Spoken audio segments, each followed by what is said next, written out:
Good afternoon, ladies and gentlemen. Raptor X here with Good Clean Gaming RX, and today we are back in Star Citizen once again. Today I am on the public test universe. The 3.18 patch has not reached open PTU yet, and so I have gone ahead and purchased the 1 month subscription, and so I am now a subscriber for 1 month, and that means I can go ahead and test out the PTU in Wave 1. So we are at Lorville today. I've done a little bit of playing around last night, I guess it was, Saturday night. And as you can tell, still several serious bugs. This one just happens, there we go. I can do that, and that generally fixes it. Just to call it again, and the elevator will properly spawn and render in. I've been getting a halfway decent frame rate, but it does kind of depend on where I am. There we go. Open up the doors again. There we go. Does kind of depend on where I'm at. If I'm out in space, I'm generally getting somewhere between 30 and 60 frames per second. Right now I'm getting generally around 23, 22, I guess, depending on which counter you believe here on my screen. I'm going to go ahead and head out to the spaceport line here. We do have access in the PTU to the Reclaimer and the Vulture, which are two salvage ships, because Salvage has finally made it into the verse after being consistently delayed every patch for the past, oh goodness, I think it's probably been 3 or 4 years at least. We now have Salvage in the universe. So we're going to go ahead and see about doing some of that today, and if we have time, I'm going to go ahead and we will see about taking the Prospector out as well, and seeing whether we can actually scan down the different asteroids properly, or if that bug is still existent. So, a couple changes since 3.18, or with 3.18. Lorville has been greatly increased in size and detail. You can still see the Central Business District building over there, but the trains, I believe, have been rerouted slightly. The Teasa Spaceport landing zone has been modified significantly, and we now have a whole bunch of different race gates that have been put around Lorville, because there's also racing that has been added to the verse.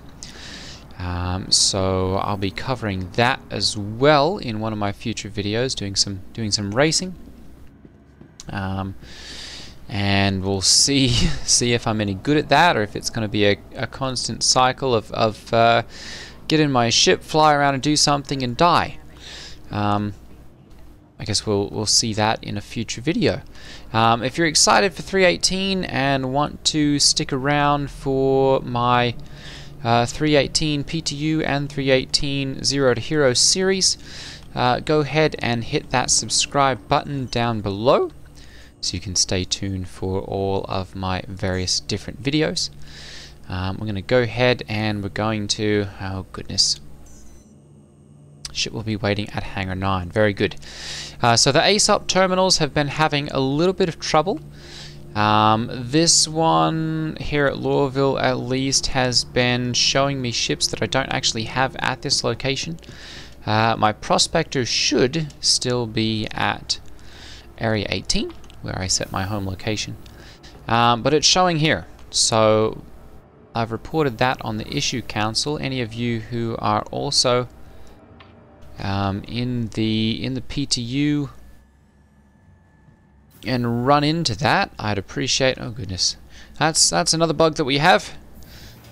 Doors opening randomly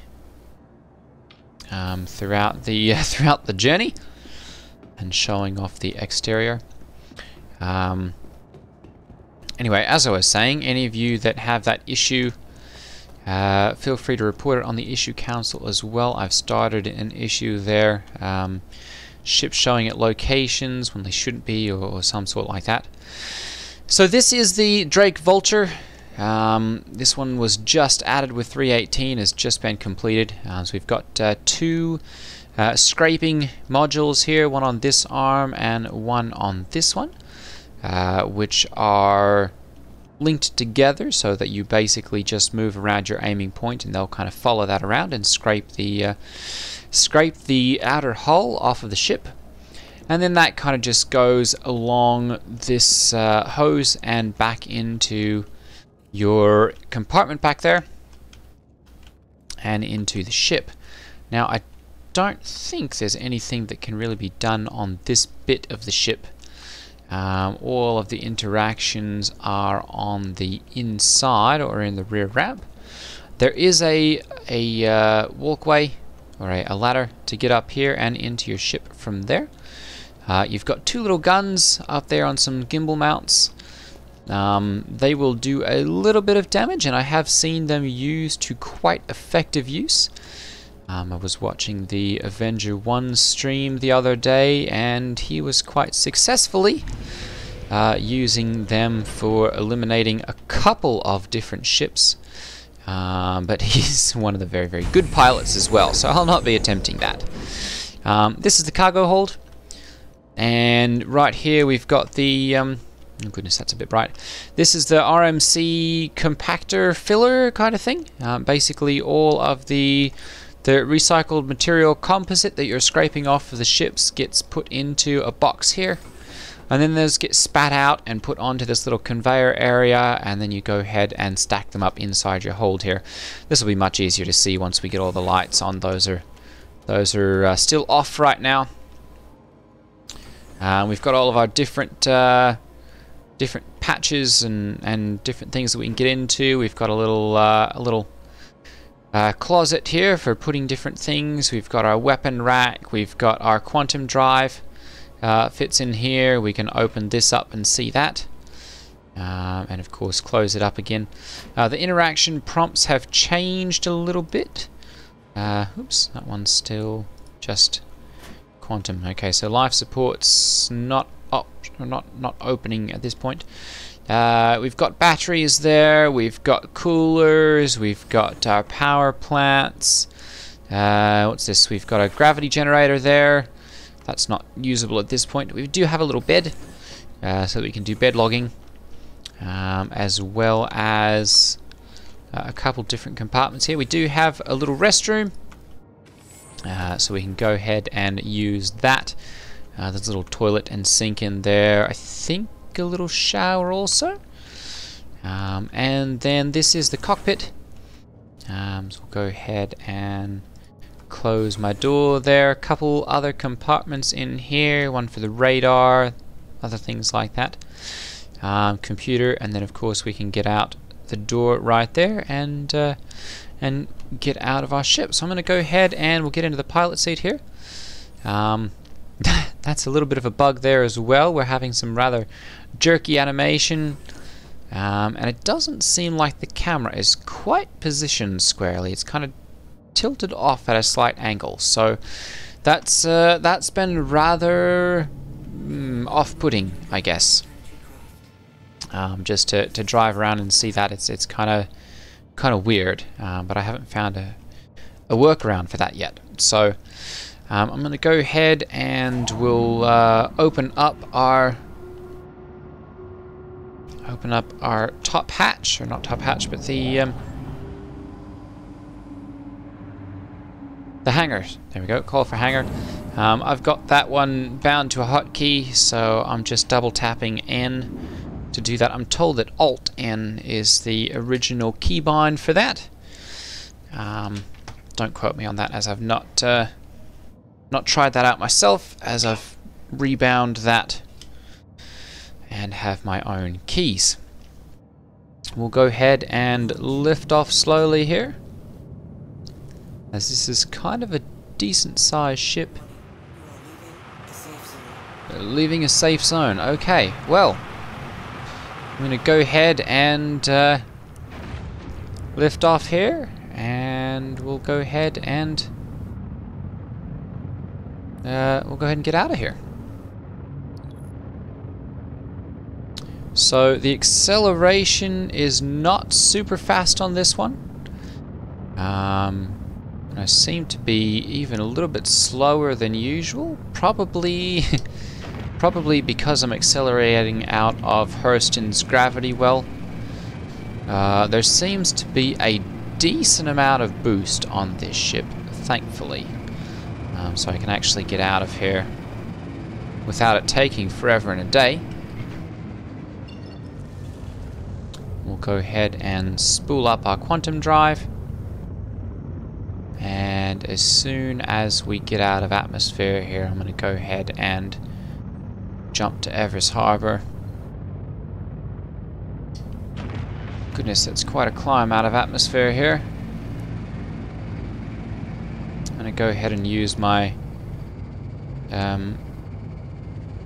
up thrusters as well to try and get out of atmosphere at the same time. There we go. Now we're getting somewhere. Perfect. Okay. I'm going to go ahead and jump to Everest here. Thankfully, quantum appears to be working halfway decently.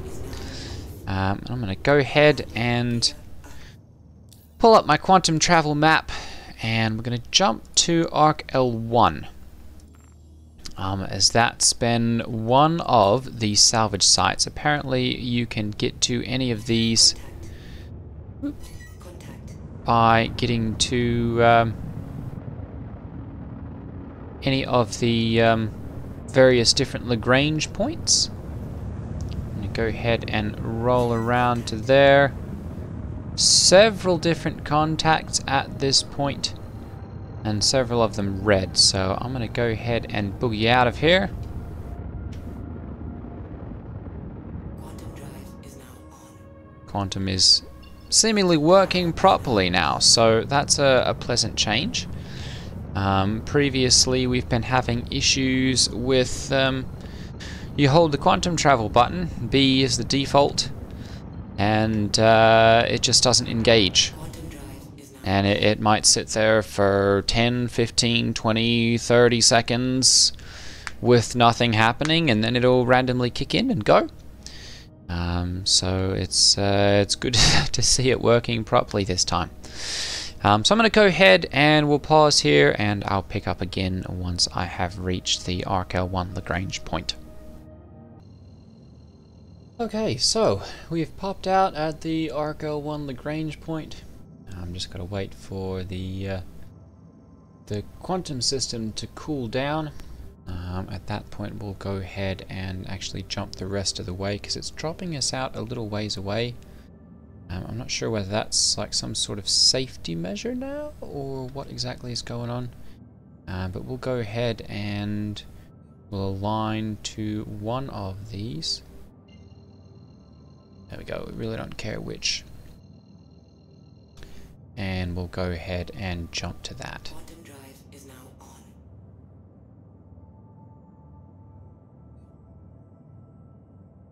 It's only about 12 kilometers, so it shouldn't take more than a few seconds here. We'll go ahead and pop out. There we go.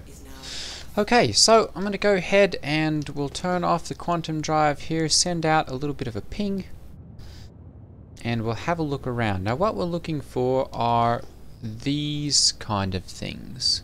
That right there, that's under the nose there. And essentially those are rubble markers. So I'm going to go ahead and see whether we can scan these. It doesn't appear that we can, or perhaps I'm just not aligned on them properly.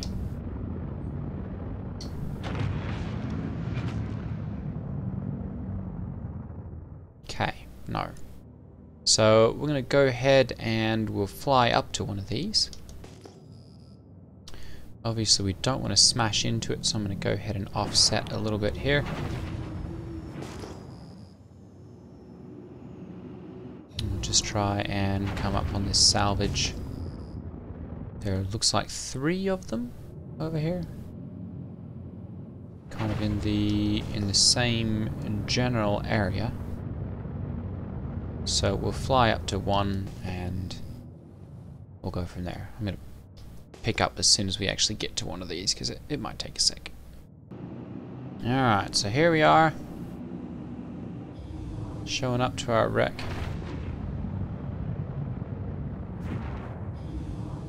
We'll go ahead and fly up to this. And it looks like this one is a husk of maybe like an 890 jump. There should be plenty of material on here. I'm going to go ahead and bring my... Oh, there we go. That'd be why. Go ahead and bring my speed down a little ways here so that I'm not zooming into it too quickly. And then I'm going to go ahead and find a good spot on here that's not been picked over too much.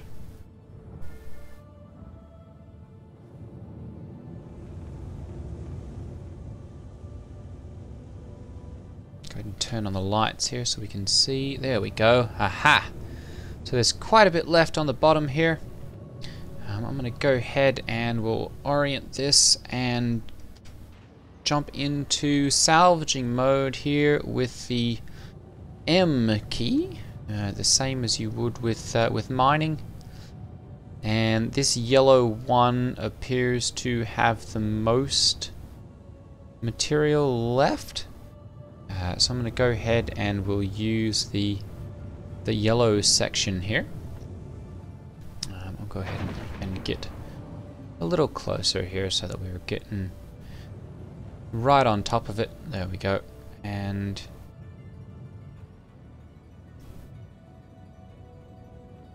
rotate around a little bit. There we go. Okay, so that's some good lighting.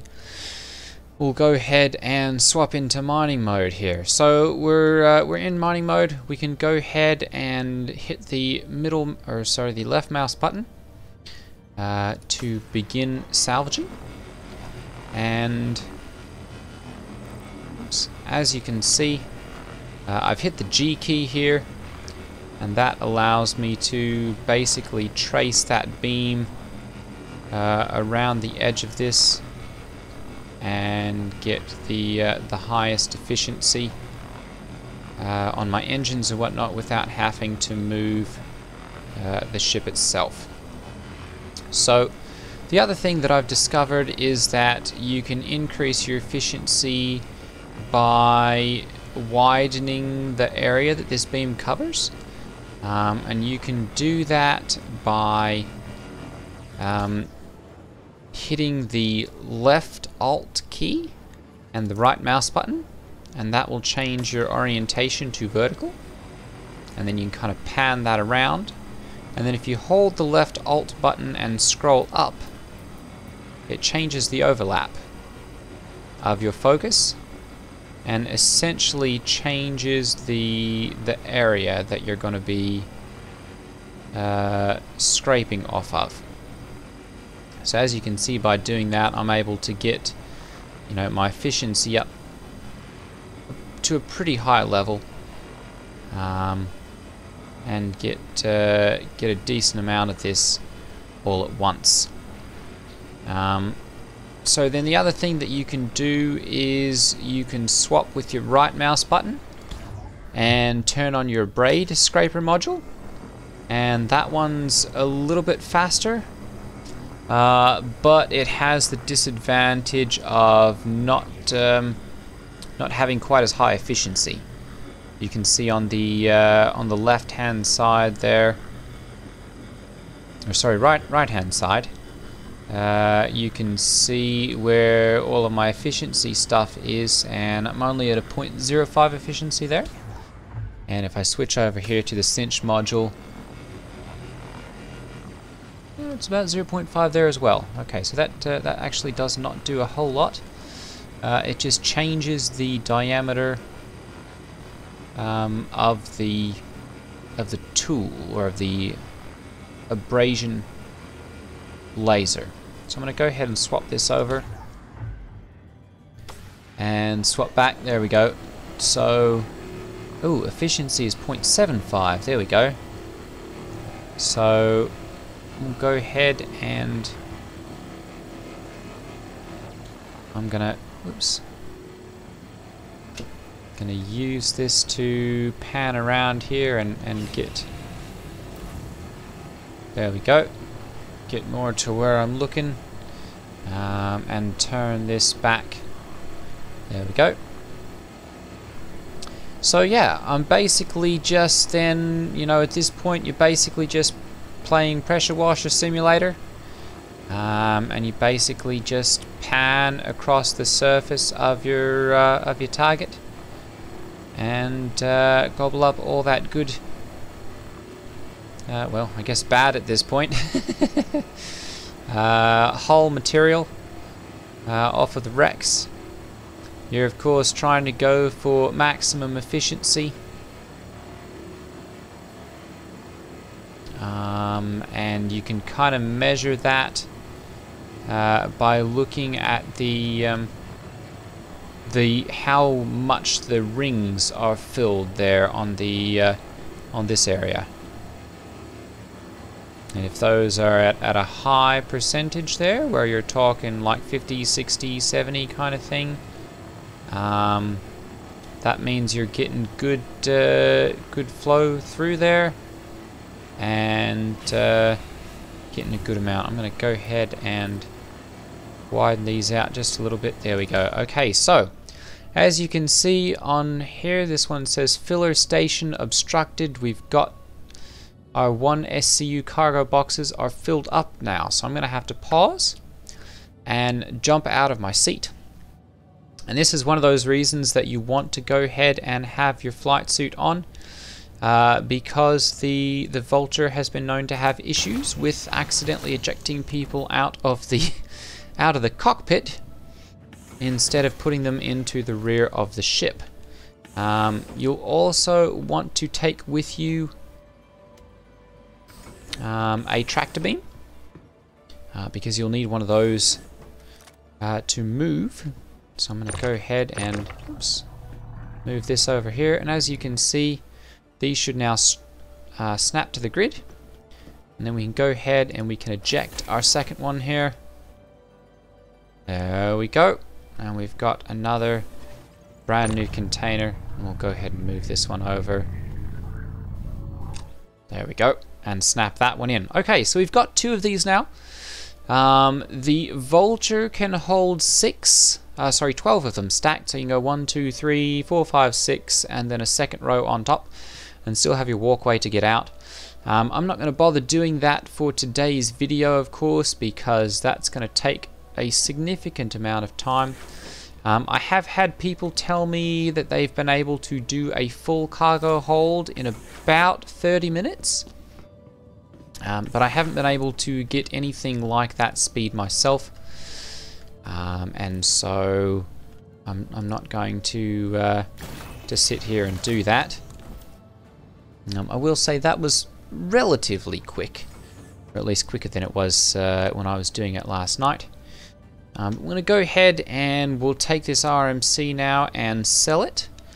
And to do that, we're going to go to a TDD station, because we don't have access to selling this stuff at a standard space station. So I'm going to go ahead and we'll head down to ArcCorp, and we will get this stuff sold off. Area 18. Perfect. We'll go ahead and set the route there, and I will pick up once we are back at the TDD. Okay, so we are coming up on the ArcCorp Plaza here. We have safely stored the Vulture, and we're going to go ahead and run into the TDD here, and we'll see how much this RMC is worth. So we've got 2 SCUs. And we'll go ahead and pop into here and sell both of those. And we'll see how much that's gained us.